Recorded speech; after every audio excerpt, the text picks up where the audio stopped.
नै लोगोफोर जोंहानि गोदान जायगानि न'आ माने गोदान जायगायाव खारबोनाय आरो दैमाया खुरखा जानानै दैमाजों माने गोदान जायगायाव खारबोदों आरोखि जोंहा बेनिफ्राय नै न' बोराइनि बाथाम माखासेखौ आङो बन सिनखावनानै जाजोब्बाय दा माने अबस्था गैया बिदिनो दंसै आरो न' सिंखौ देखायला आङो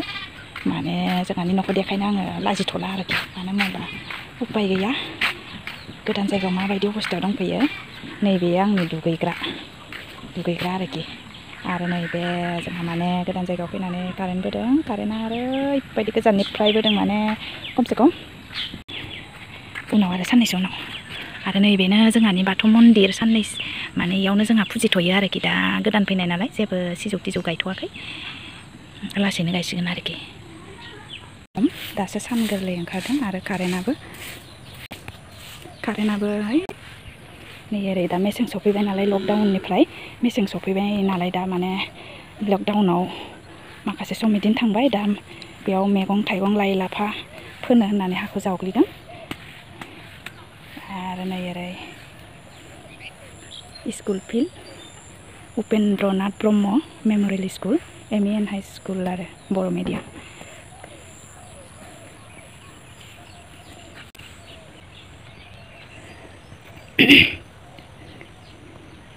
आंनि गोजाम जायगानिफ्राय गोदान जायगायाव खारबोनाय जोंहानि न' आरोखि बियो ओरैबायदि लांदांदां बिफां लाइफां गैथ'वा बिफां लाइफां दा गोदान फैनाय नालाय जोंहा माने गायथ'वाखै आरोखि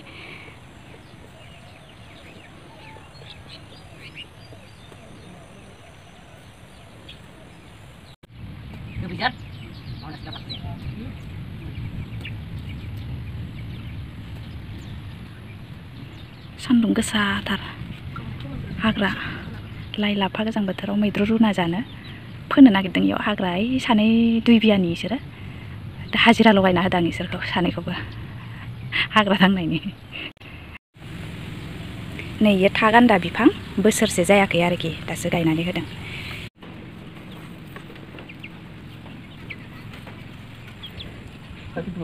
आंनि मैथा बागान आरो नै खैलार दाउखौ फिसिनो थाखाय आं माने न' बानायगासिनो आरो नै दा गोदान जायगा नालाय बारा सुबिदा गैया बेनिखायनो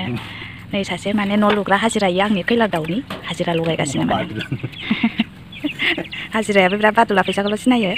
माने रायै रायैसो आं न'खौ लुहोदों खैलार दाउ फिसिनो थाखाय माने न' बे फारसेखि ओरै बैनिफ्राय बै गन्द्रा फिसायावनो दोनथ'योमोन आङो माने गोदान जायगायाव फैनाय नालाय जेबो सुबिदा खालामनो हायाखै बेनिखायनो दा माने न'खौ एसे फेहेरबावनोसै आरोखि आं एसे गोलाव खालामनो नागिरदों आरो नैबेजों खाथियावनो आंनि मैथा बागान दं नै मैथा बागान